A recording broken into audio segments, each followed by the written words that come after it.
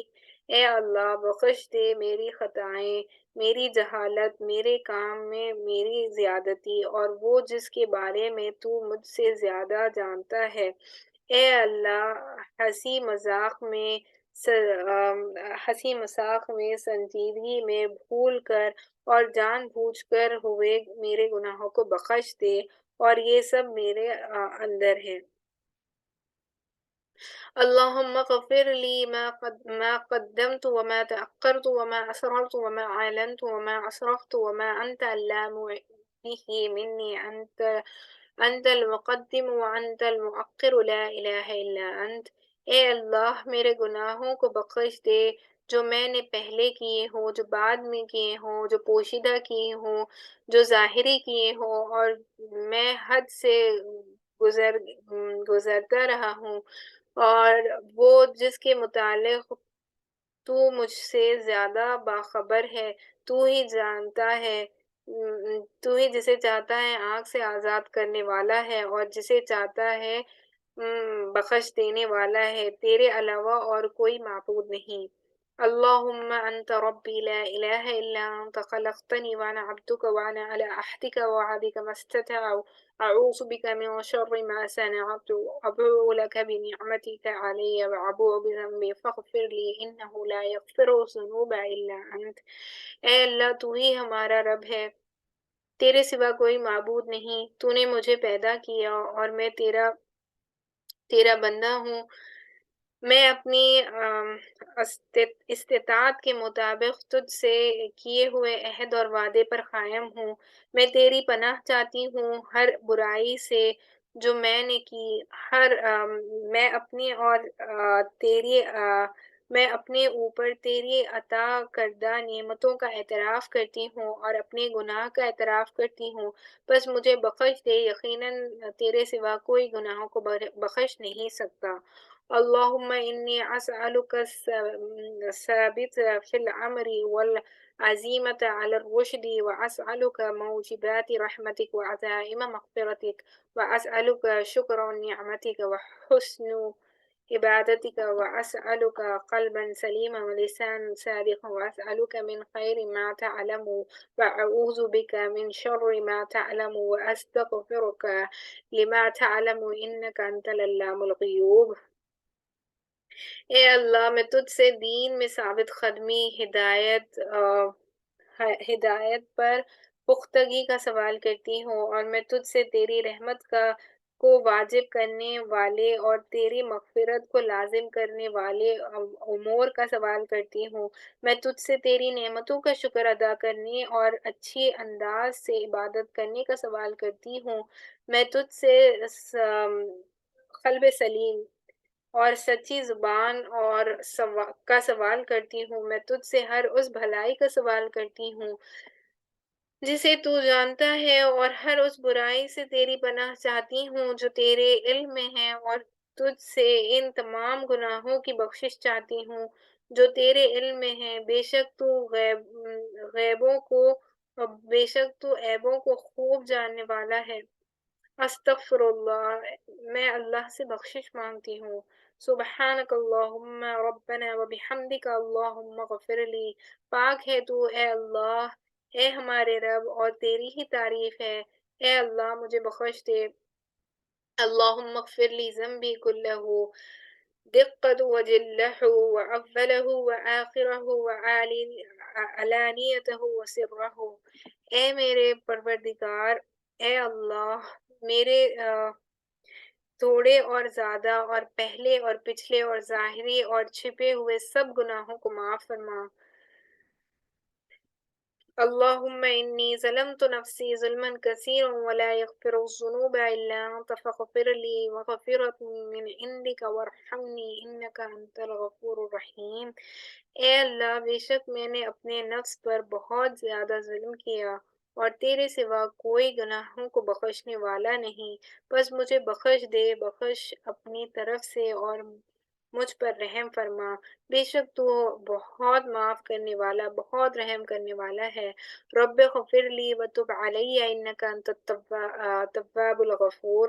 اے اللہ تو مجھے بخش دے اور میری توبہ کو قبول کر، بے شک تو بہت توبہ کو قبول کرنے والا اور بہت بخشنے والا ہے۔ سبحانک اللہم و بحمدک اشہد ان لا الہ الا انت نستغفرک و نتوب الیک۔ پاک ہے تو اے اللہ اور تیری تعریف ہے، میں گواہی دیتی ہوں کہ کوئی عال نہیں مگر تو، اور میں تجھ سے بخشش مانگتی ہوں اور تیری طرف توبہ کرتی ہوں۔ اللہ سبحانہ و تعالی ہماری ان دعاؤں کو قبول فرمائیں۔ چلیں اب ہم اردو میں بھی کچھ دعائیں کر لیتے ہیں، پھر انشاءاللہ اس کے بعد ہم اپنی مجلس کو ختم کریں گے۔ بسم اللہ الرحمن الرحیم۔ اے اللہ ہمارے گناہوں کو معاف فرما، اے اللہ ہمیں ليلۃ القدر عطا فرما، اے اللہ ہمیں کامل ایمان نصیب فرما اور پوری ہدایت عطا فرما، اے اللہ کلمہ طیبہ زبان پر ہماری ہمیشہ جاری فرما، اور جب موت کا وقت آئے تو کلمہ طیبہ کو ہماری زبان پر ہمیشہ جاری فرما۔ اے اللہ ہمیں پورے رمضان کی رحمتیں، برکتیں اور انوارات کو عطا فرما۔ اے اللہ ہمارے دلوں کو اخلاص کے ساتھ دین کی طرف پھیر دے۔ یا مقلب القلوب ثبت قلبی علی دینک۔ اے اللہ اپنی خاص رحمت نازل فرما اور اپنے قہر و عذاب سے بچا۔ اے اللہ جھوٹ، غیبت، کینہ، بغض، تکبر، برائی اور جھگڑے سے ہماری حفاظت فرما۔ اے اللہ ہمارے صغیرہ و کبیرہ گناہوں کو معاف فرما۔ اے اللہ ایک لمحے کے لیے بھی ہمیں دنیا کے حوالے نہ فرما۔ اے اللہ تنگ دستی، خوف، گھبراہٹ اور خرچ کے بوجھ کو دور فرما۔ اے اللہ حشر کی رسوائی سے ہمارے والدین کو اور پورے امت محمدیہ صلی اللہ علیہ وسلم کی حفاظت فرما۔ اے اللہ پنزرات سے بجلی کی طرح گزار دے۔ اے اللہ بنا حساب و کتاب کی جنت الفردوس میں ہمیں جگہ عطا فرما، آمین۔ اے اللہ ہمارا نامہ اعمال دائیں ہاتھ میں عطا فرما۔ اے اللہ ہم نے قرآن مجید کی تلاوت کی، ہم نے جگہ جگہ پر دیکھا کہ وہی لوگ کامیاب ہوں گے جن کا نامہ اعمال دائیں ہاتھ میں دیا جائے گا۔ ہمیں بھی دائیں ہاتھ پر اعمال دینا نصیب فرما یا اللہ۔ اے اللہ اپنے عرش کی سائے میں جگہ نصیب فرما۔ اے اللہ حج بیت اللہ مقبول و مبرور نصیب فرما۔ اے اللہ ملک نکیر کے سوالات میں آسانی نصیب فرما۔ اے اللہ حلال روزی عطا فرما۔ یا اللہ جن کی روزگار چلی گئی ہے انہیں حلال اور پاکیزہ روزی عطا فرما، اور یا اللہ ان کے رزق میں برکت عطا فرما۔ اے اللہ قیامت کے روز اپنا دیدار عطا فرما۔ اے اللہ ہمیں تیرے بندوں کا محتاج نہ بنا۔ اے اللہ چھوٹی بڑی بیماری سے ہماری اور محمد صلی اللہ علیہ وسلم کی حفاظت فرما، امت محمدیہ صلی اللہ علیہ وسلم کی حفاظت فرما۔ اے اللہ تقوی اور پرہیزگاری نصیب فرما۔ اے اللہ آپ صلی اللہ علیہ وسلم کے پیارے طریقے ہم کو سکھا دے اور آپ صلی اللہ علیہ وسلم کی سنت پر چلنے کی توفیق دے۔ اے اللہ قیامت کے دن حضور اقدس صلی اللہ علیہ وسلم کی شفاعت نصیب فرما، آمین۔ یا اللہ قیامت کے دن حضور اقدس صلی اللہ علیہ وسلم کے مبارک ہاتھوں سے آب کوثر کا جام پینا نصیب فرما۔ اے اللہ ہمارے دلوں میں اپنی اور حضور اقدس صلی اللہ علیہ وسلم کی محبت نصیب فرما۔ اے اللہ ہمیں سچی پکی توبہ کرنے کی توفیق عطا فرما۔ یا رحمان یا رحیم یا ملک یا قدوس یا سلام یا غفار یا غفور یا رحیم یا کریم، یا اللہ ہمارے گناہ کو معاف فرما۔ اے اللہ ہمیں گناہوں سے نفرت دے دے، یا اللہ جانے انجانے میں ہم سے جو غلطیاں ہوئی انہیں معاف فرما۔ یا اللہ ہم جو غلطیاں کر کے توبہ کرنا بھول گئے ان غلطیوں کو بھی معاف فرما۔ اے اللہ تمام مرحومین کو جنت الفردوس میں اعلیٰ مقام نصیب فرما، دوزخ کے عذاب سے، قبر کے عذاب سے اور جہنم کی آگ سے بچا۔ اے اللہ ہمیں نیک بنا دے، آمین۔ اے اللہ ہمارے بچوں کو نیک توفیق عطا فرما۔ اے اللہ جو بے اولاد ہے انہیں نیک، صالح، متقی، پرہیزگار، اطاعت گزار، فرما بردار اولاد نصیب فرما۔ یا اللہ والدین کی آنکھوں کی ٹھنڈک بننا نصیب فرما اولاد کو، جو اولاد باپ کی نافرمان ہے ان کو اللہ پاک فرما بردار بنا۔ ہمارے والدین کو صحت کلی عطا فرما یا اللہ، ان کے انگ انگ کی بیماریوں کو دور فرما، ہر بیماری کو دور فرما یا اللہ، ہمارے والدین کا سایہ ہمارے سر پہ ہمیشہ قائم و دائم فرما، ان کو بہت اچھی صحت عطا فرما، ہر مشکل، ہر پریشانی، ہر تکلیف کو ان کے راستے سے ہٹا یا اللہ، جس طریقے سے انہوں نے بچپن میں ہماری خدمت کی، ہمیں بھی ان کے بڑھاپے میں ان کا سہارا بننے اور ان کی خدمت کرنا نصیب فرما، اللہ ہمارے والدین کو صحت عطا فرما یا ربی، یا اللہ ہمارے والدین کو ہمیشہ صحت مند رکھ، آمین۔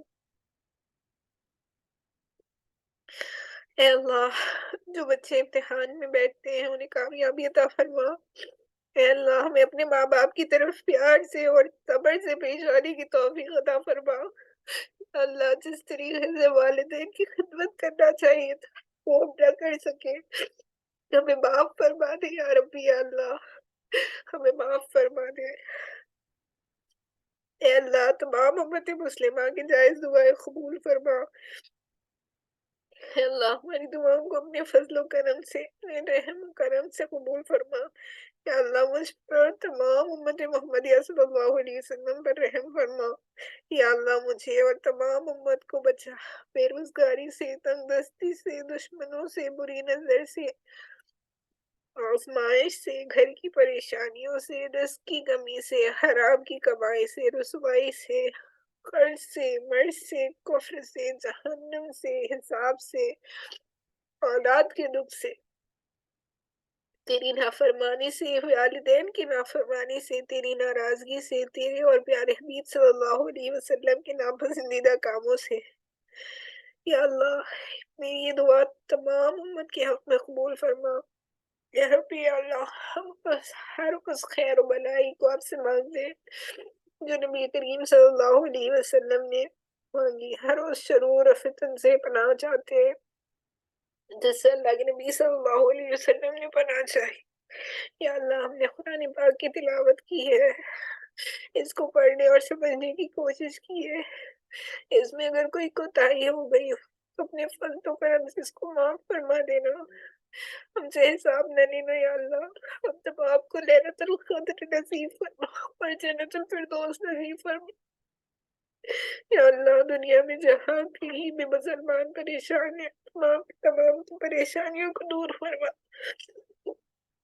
یا اللہ رمضان المبارک جانے والا ہے، اس کی جس طریقے سے خبرداری کرنی چاہیے تھی ہم نے ویسی نہیں کی، یا اللہ ہمیں معاف فرما دے یا اللہ، معاف فرما دے، ہماری بگڑی کو بنا دے اور ہمیں معاف کر دے یا اللہ، اللهم صل على محمد وعلى آل محمد كما صليت على إبراهيم وعلى آل إبراهيم إنك حميد مجيد۔ قرآن مجید کو پڑھنے سمجھنے کی جو کوشش کی گئی ہے یا اللہ اس کو قبول فرما اور اس کے ذریعے سے ہم تمام کی بخشش کا سبب بنا یا ربی یا اللہ، اور ہمیں قرآن کو سمجھ کر پڑھنے والا بنا، جو غلطیاں کوتاہیاں ہوئی ہو اس کو اپنے فضل و کرم سے معاف فرما دے یا ربی یا اللہ، فرما دے یا اللہ، معاف فرما دے، تمام کی مغفرت عطا فرما، جنت الفردوس میں اعلیٰ مقام نصیب فرما۔ اللهم صل على سيدنا ونبينا وشفينا ومولانا محمد أفضل الصلوات وعدد معلوماتك، اللهم صل على سيدنا محمد وعلى آل محمد كما صليت على إبراهيم وعلى آل إبراهيم إنك حميد مجيد، اللهم بارك على محمد وعلى آل محمد كما باركت على إبراهيم وعلى آل إبراهيم إنك حميد مجيد، اللهم إني ظلمت نفسي ظلما كثيرا ولا يغفر الذنوب إلا أنت فاغفر لي مغفرة من عندك إنك أنت الغفور الرحيم، سبحان ربك رب العزة عما يصفون وسلام على المرسلين والحمد لله رب العالمين، اللهم صل على سيدنا ونبينا وشفينا ومولانا محمد أفضل الصلوات وعدد معلوماتك، سبحان الله وبحمده، سبحانك اللهم وبحمدك، نشهد أن لا إله إلا أنت نستغفرك ونتوب إليك، سبحان ربك رب العزة عما يصفون وسلام على المرسلين والحمد لله رب العالمين۔ بہت شکریہ آپ سبھی کا جنہوں نے جوائن کیا، اللہ سبحانہ وتعالیٰ سے یہ دعا ہے کہ ہمارے ان کوششوں کو قبول فرمائے، اور اگر آپ کا ارادہ ہوا کہ آپ چاہتے ہیں کہ ہم ترجمہ اور تفسیر بھی کریں تو پلیز اپنا فیڈ بیک دیجیے گا کہ آپ کو خلاصۃ القرآن سے کتنا فائدہ ہو، اور آپ ترجمہ اور تفسیر اگر سننا چاہتے ہیں تو اس کے بارے میں اپنا فیڈ بیک ضرور دیجیے گا۔ جزاک اللہم خیر وآخر دعوانا ان الحمد للہ رب العالمین۔